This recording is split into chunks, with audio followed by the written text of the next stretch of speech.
ആഞ്ഞൊരു മഴ പെയ്താൽ റോഡ് തോടാവുന്ന ദുരവസ്ഥ വേറെ എവിടെയെങ്കിലും ഉണ്ടോ? നൂറുകണക്കിന് യാത്രക്കാർ ദിനംപ്രതി ആശ്രയിക്കുന്ന തേനെടുക്ക് നെല്ലിയാമ്പാടം പാതയിൽ ദേശീയപാതയിൽ നിന്ന് ഇറങ്ങുന്ന ഭാഗത്താണ് ഈ ദുരിതക്കാഴ്ച. 60 പാതയുടെ ഭാഗമായി നവീകരണം തുടങ്ങിയ അന്നു മുതൽ നാട്ടുകാർ അനുഭവിക്കുന്നതാണ് ഈ ദുരിതം. വടക്കഞ്ചേരിയിൽ വിദ്യാലയങ്ങളിലേക്ക് പോകുന്ന വിദ്യാർത്ഥികളും ഈ വെള്ളക്കെട്ട് മൂലം ഏറെ ബുദ്ധിമുട്ട് അനുഭവിക്കുന്നുണ്ട്. എണ്ണമറ്റ പദ്ധതികൾ പ്രഖ്യാപിക്കുന്ന ഭരണാധികാരികൾ പക്ഷേ ഈ കാഴ്ച കണ്ടമട്ടില്ല.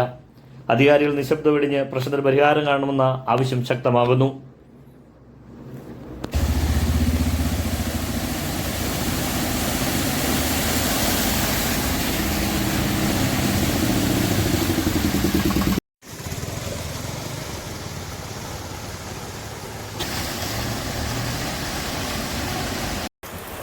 ഈ റോഡിന്റെ ദുരിതം കണ്ടില്ലേ?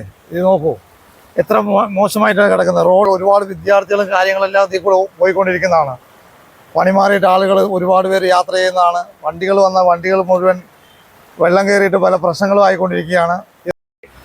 കാലാകാലങ്ങളായി തേനെടുക്കിൽ ദുരിതാവസ്ഥ തുടരുകയാണ്.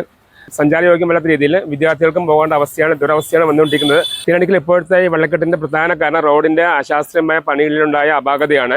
വടക്കഞ്ചേരി വിദ്യാലയത്തിലേക്ക് അനേകം കുട്ടികൾ ഈ ദുരിതം താണ്ടിയാണ് വിദ്യാലയത്തിൽ കടന്നുപോയി. വെള്ളക്കെട്ടിന്റെ ദുരവസ്ഥ എത്രയും പെട്ടെന്ന് പരിഹരിക്കുക.